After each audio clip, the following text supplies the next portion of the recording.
안녕하세요. 제가 이 글을 쓰게 된 건 제 아내에게 정말 못할 짓을 저질렀기 때문이고, 지금도 제가 한 실수에 대해서 어떻게 하는 게 맞을지 정말 너무나도 혼란스럽고 마음이 답답합니다. 간략하게 현재 상황을 말씀드리자면 저는 제 아내의 언니, 그러니까 즉 처형과 술을 마시다가 실수를 해버리게 되었고, 이 사실을 어떻게 해야 할지 정말 난감합니다. 제 사연을 들어주시고 현명한 조언 부탁드릴게요.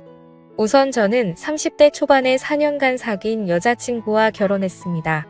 연애 기간이 길었던 만큼 중간에 헤어졌다가 만나기를 여러 번 했고, 우리에게 위기가 있을 때마다 여자친구의 언니가 메신저 역할을 해줬습니다. 아내의 언니는 공무원이고 34살이었죠. 30대이지만 출산을 안 한 아가씨라 그런지 30대 중반을 달리는 나이인데도 유독 동안의 하얀 피부와 S라인 몸매를 가지고 있어서 그런지 20대처럼 보였고, 누가 봐도 뒤돌아볼 정도로 예쁘고 매력이 넘쳤습니다. 처형은 주변 직원들의 곁눈질이 따갑다고 깔깔거리고 자랑을 하는 그런 성격이었죠. 처형은 독신주의자라고 주장하고 다니는데 주변에서 소개팅을 해주면 망설이지 않고 나간다고 합니다. 일단 공무원이니 소개팅 제의가 많이 들어오는 것 같더라고요. 아내와 만날 때마다 전에 소개팅남이 어쨌다 저쨌다고 일장연설을 늘어놓았습니다.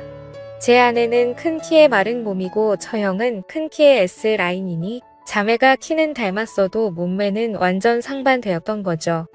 처형은 길을 지나가도 사람들의 시선이 자신에게 꽂혀 있는 것을 알고도 은근히 즐기는 듯한 느낌이 들었습니다.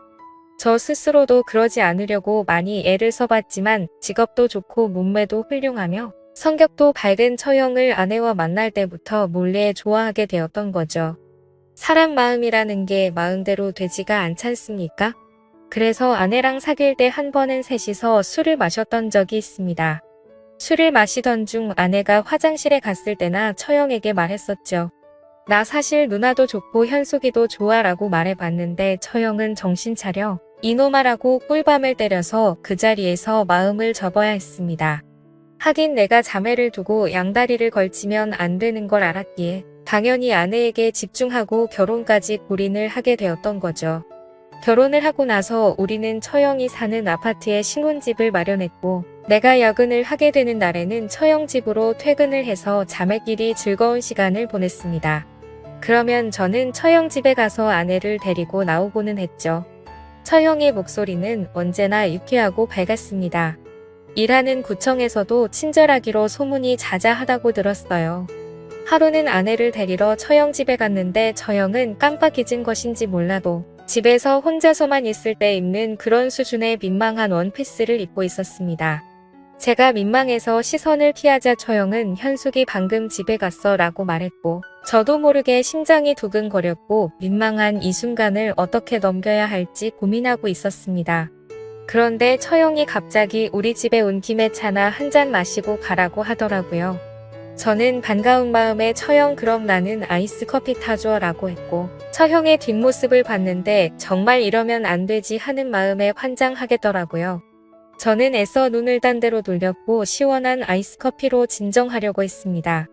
그런데 처형은 가스레인지 쪽으로 다시 향하더니 곰국을 끓여놨다며 이제 다 식었으니 좀 가져가 라고 하면서 가지고 오다가 그만 주방 바닥에 묻은 물기에 미끄러져서 곰국을 다 쏟았고 처형도 넘어지고 말았습니다. 그런 처형을 잡아주면서 일으켜줬습니다. 에구 어떡해 해. 많이 아프겠다. 왜 삼복 더위에 곰국을 끓여. 퇴근하면 좀 쉬지라고 하면서 얼른 키친타올을 가져와서 처형의 옷을 툭툭 닦아주다가 처형의 몸에 살짝 스쳤던 거죠. 처형은 반사적으로 나 얼른 씻어야겠다라고 하며 서둘러서 욕실로 갔습니다.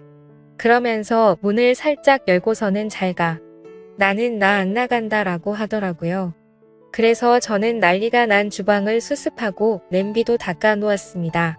처형은 물소리로 인해 제가 주방에 있다는 걸 인지하지 못한 건지 샤워를 다 마치고 욕실 문을 열고 안방으로 들어가는 소리가 들리더라고요. 그래서 저는 뒷정리를 다 마치고 방문 앞에서 처형 나 갈게 라고 말했더니 어머 깜짝이야 하면서 얼른 안방 문을 잠그는 소리가 들리더니 너 다 봤지? 라고 했습니다. 저는 하나도 못 봤으니 걱정하지 말고 안심하고 잘 자라고 인사를 하고 집을 나왔었죠. 저도 진짜로 주방에서 뒷정리를 하느라 정신이 없었고 그냥 별다른 생각이 없었습니다. 하지만 솔직히 그날 이후로 마음이 싱숭생숭했었죠. 예전에도 관심이 있었지만 최대한 스스로 마음을 다잡아가면서 처형을 잊고 지냈었거든요. 그리고 며칠이 지난 어느 주말에 아내는 지방에 사는 친구를 만난다고 나갔습니다. 저는 배달 음식을 시키려고 휴대폰을 보고 있었죠. 그런데 처형에게 전화가 왔습니다. 뭐 하고 있냐고 해서 아내가 약속이 있어서 나가서 밥 시켜 먹으려고 하고 있었다고 했죠.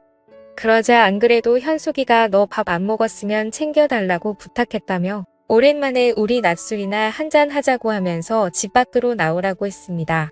근처 매운 등갈비찜 집에서 소주를 마셨는데 처형은 평소 주량이 소주 한 병 정도로 알고 있었죠. 그런데 그날따라 소주를 연거푸 마시더니 각자 3병이나 넘게 마셔서 만취 상태가 되었습니다.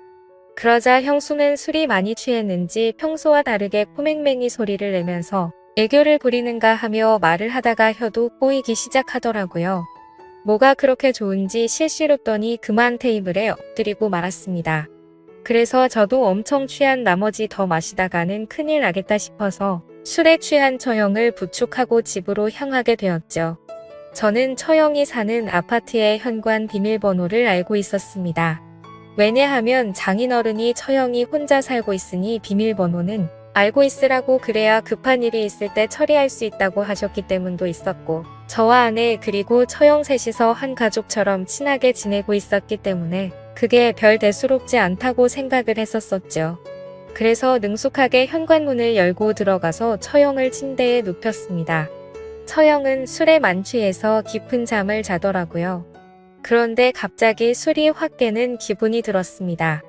얼마 전 있었던 감정도 되살아나고 뭔가 기분이 묘하더라고요. 그래서 얼른 집으로 가야겠다고 생각하고 일어나려고 하는데 처형이 너 어디 가 이렇게 취한 목소리로 말했습니다. 순간 이게 무슨 일인가 했더니 처형은 취해서 말을 이어가더라고요. 너 나 좋아한다는 거 다 뻥이지? 이러더라고요. 그 말을 듣자마자 처형도 나에게 관심이 있어서 나에게 술을 먹자고 했던 거구나 생각하게 되었죠. 결국 정말 술에 취해서였던 건지 저는 제 마음을 숨길 수가 없었고 사실대로 다 말했습니다. 그리고 결국 사고를 치고야 말았던 거죠. 그렇게 저는 아내가 돌아오기 전에 집으로 올라갔고 아내는 자정이 다 되어서 집에 들어오더라고요. 터미널에서 세련된 가방이 있어서 저를 주려고 사왔다고 했습니다. 이어서 언니 옷도 사왔는데 직접 줘야겠다고 하며 콧노래를 부르는데 아내는 친구를 만나 스트레스를 잘 풀고 온 것 같더라고요. 그 모습을 보고 있으니 죄책감이 몰려왔고 정말 내가 무슨 짓을 한 거지 하는 생각에 머릿속이 혼란스러웠습니다.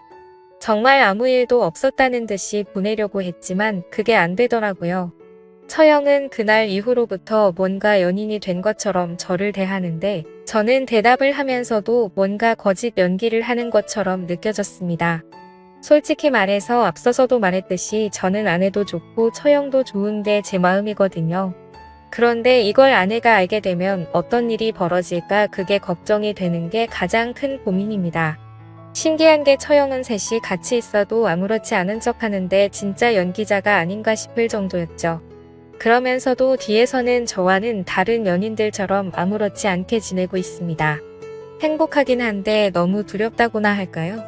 사실 이런 상황들을 드라마나 영화 같은 데서만 일어나는 건지 알았는데 실제로 저에게 일어나고 보니 도저히 어떻게 해야 할지 감이 안 잡히네요. 이런 만남을 몰래 지속해봤자 결국 걸리지 않을까 하는 생각도 들고 아내에게 솔직하게 말할 수도 없는 노릇이고 정말 환장하겠네요. 사실 이런 상황을 주변 지인들이나 회사 사람들에게 말할 수도 없으니 객관적인 사고도 되지 않습니다. 많은 분들이 이 글을 들으셨을 때 어떻게 하는 게 가장 좋을 것 같나요? 현명한 조언 남겨주시면 감사하겠습니다.